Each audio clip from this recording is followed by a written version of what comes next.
अभी तक हमने कॉन्ग्रुएंसी के कुछ क्राइटेरियाज देखे हैं और एक बार अगर क्विक रिवीजन करना चाहें कि वो क्राइटेरियाज क्या क्या है तो हम कह सकते हैं side side side congruence criteria, side angle side congruence criteria, angle side angle congruence criteria जिसका एक वैरायटी AAS कॉन्ग्रुएंस क्राइटेरिया भी होता है, और फिर लास्टली हमने राइट एंगल ट्रायंगल के लिए देखा था RHS congruent criteria, right hypotenuse side. इन सब के मतलब हमें आते हैं। मेरा एक फ्रेंड है, अब उसने मुझसे एक क्वेश्चन पूछ दिया। उसने कहा कि भाई ये तो ठीक है, इतने सारे कॉन्ग्रुएंस कंडीशंस हमने पढ़ लिए, लेकिन मान लो कि मेरे पास अगर एक ऐसा कंडीशन है कि AS, इसको हम A को बाद में कर देते हैं, SSA, आप समझदार हैं, मैंने A को बाद में क्यों लिखा। तो हमसे पूछा गया कि SSA एक कॉन्ग्रुएंसी कंडीशन है क्या, अगर है तो इसे हमने क्यों नहीं पढ़ा, और अगर नहीं है तो ऐसा क्यों है। तो मैं चाहूँगा कि सबसे पहले आप वीडियो को यहाँ पॉज करें और जो भी हमने कॉन्ग्रुएंस कंडीशंस पढ़े हैं उसके बेसिस पे थोड़ा सा ये सोचें कि SSA कॉन्ग्रुएंस कंडीशन हमने क्यों नहीं पढ़ा, ये कॉन्ग्रुएंस कंडीशन हो भी सकता है या नहीं। आई थिंक आपने थोड़ा सा दिमाग लगाया होगा और कुछ तो सोचा होगा इसके बारे में। अब इसे मिलके सोचते हैं कि आखिर ऐसा क्यों है। तो पहली चीज, सबसे पहले ये देखते हैं कि SSA का मतलब क्या है, साइड साइड एंगल। तो सबसे पहले मैं यहाँ पे एक ट्रायंगल बना लेता हूँ, कुछ ऐसा ऐसा, और इसको हम ज्वाइन कर देते हैं तो हमें एक ट्रायंगल मिल गया। अब SSA का मतलब है कि हमें साथ वाले दो साइड्स, कंसेक्यूटिव टू साइड्स, और एक तीसरा एंगल दिया हुआ है जो इनके बीच में नहीं है, नहीं तो वो SAS बन जाता, वो हमें दिया हुआ है। तो पहले हम यहाँ पे मार्क कर लेते हैं कि मान लेते हैं हमें ये वाला एंगल दिया हुआ है, ये वाला एंगल दिया है, और ये वाली साइड और ये वाली साइड दी हुई है, ये तीनों चीज़ हमें दी हुई है। तो ये हमारा SSA बन गया, SSA। अब हम ये कोशिश करते हैं कि क्या हम इसके जैसा दूसरा यूनिक ट्रायंगल बना सकते हैं, क्योंकि अगर हमें एक यूनिक ट्रायंगल मिल गया इस इंफॉर्मेशन के आधार पे, इन दोनों साइड्स और इस एंगल के आधार पे, तब तो ये कॉन्ग्रुएंस कंडीशन बन जाएगा। तो अब देखते हैं कि इसे कैसे बनाया जाए। तो अब ये बेस तो हमें पता नहीं है, तो हम यहाँ पे एक किसी भी लेंथ का एक बेस ले लेते हैं जिसका लेंथ हमें पता नहीं है, लेकिन इस पे कितने का एंगल बनना है, ये वाला एंगल ये हमें दिया हुआ है। तो मान लीजिए हमने कॉम्पास से या प्रोट्रैक्टर से वो एंगल ड्रॉ कर लिया।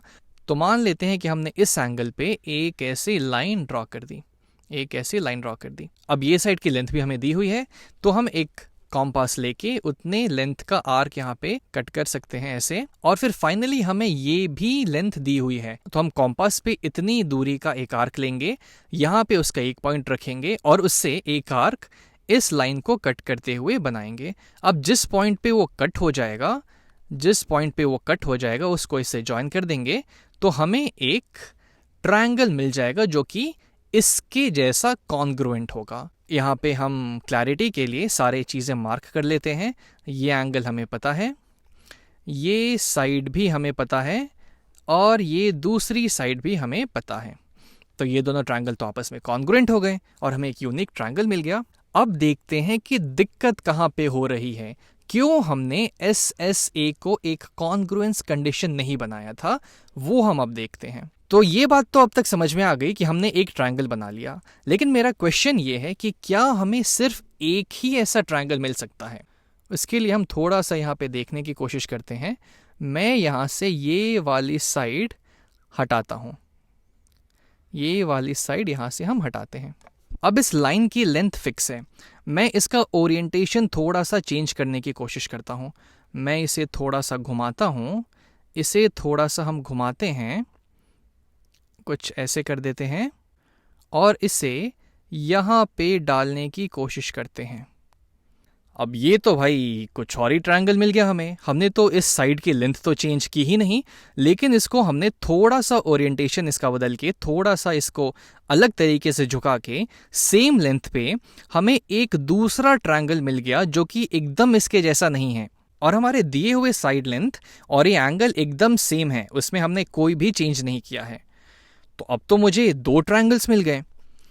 एग्जैक्टली इसी वजह से हमने SSA को कॉन्ग्रुएंस कंडीशन नहीं बताया था, क्योंकि यहाँ से हमें एक यूनिक ट्रायंगल नहीं बल्कि दो दो ट्रायंगल मिल गए, और ये जो दूसरा ट्रायंगल है वो तो इसके एकदम जैसा नहीं है, तो ये दोनों तो कॉन्ग्रुएंट होंगे ही नहीं।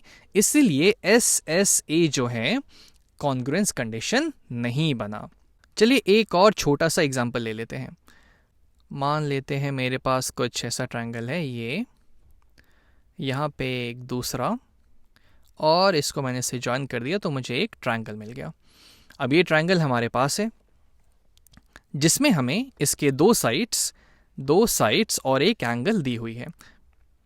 मान लेते हैं वो एंगल ये वाली है, ये वाली एंगल हमें दी हुई है, ये ऑब्ट्यूज एंगल। और ऑब्ट्यूज एंगल क्या होता है? जो एंगल 90 डिग्री से बड़ा होता है वो ऑब्ट्यूज एंगल होता है।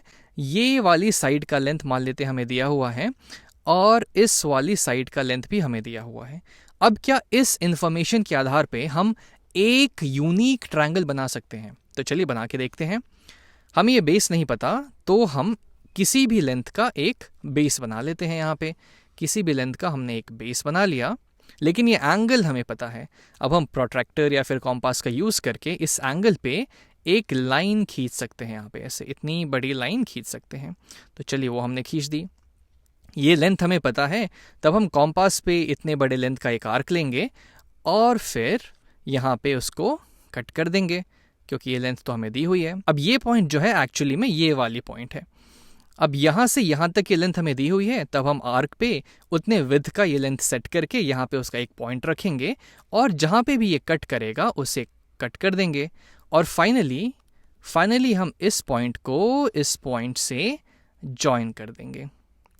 तो हमें एक ट्रायंगल मिल गया जिसमें जो चीज़ हमें दी हुई है, जैसे कि ये वाला एंगल ये हमें पता है, ये वाली साइड लेंथ इसके बराबर है और ये वाली साइड लेंथ इसके बराबर है। ये थोड़ा सा बड़ा लग रहा है, लेकिन आप अच्छे से बनाइएगा तो ये एग्जैक्टली इसके जैसा ही बनेगा। तो यहाँ से तो हमें एक यूनिक ट्रायंगल मिला, लेकिन क्या इसके अलावा भी हमें कोई और ट्रायंगल मिल सकता है? मैं चाहूँगा कि आप इस इन्फॉर्मेशन के आधार पे एक और ट्रायंगल बनाने का कोशिश करें जो इसके जैसा नहीं हो, जैसा हमने यहाँ पे देखा था। लेकिन जब आप ट्राई करेंगे तो ट्राई करने के बाद आपको पता चलेगा कि यहाँ पे सिर्फ एक यूनिक ट्रायंगल ही मिल सकता है। हम इस साइड को उठा के कहीं और नहीं रख सकते। इसका सिर्फ एक ही ओरिएंटेशन, इसका एक ही झुकाव ऐसा ही पॉसिबल है, उससे ज़्यादा नहीं। तो ऐसा नहीं है कि SSA हमें हमेशा दो टाइप के ट्रायंगल देगा। ये कभी कभी हमें एक यूनिक टाइप का ट्रायंगल भी दे सकता है, लेकिन कभी कभी हमें दो टाइप के ट्रायंगल भी मिल सकते हैं। तो इसीलिए इन सब कन्फ्यूजन्स को, इन सब चीज़ों को हटाने के लिए हमने SSA को कॉन्ग्रुएंस कंडीशन नहीं माना, क्योंकि ये हमें हर केस में एक यूनिक ट्रायंगल नहीं दे रहा है, और इसी वजह से SSA एक कॉन्ग्रुएंस क्राइटेरिया नहीं बन पाया।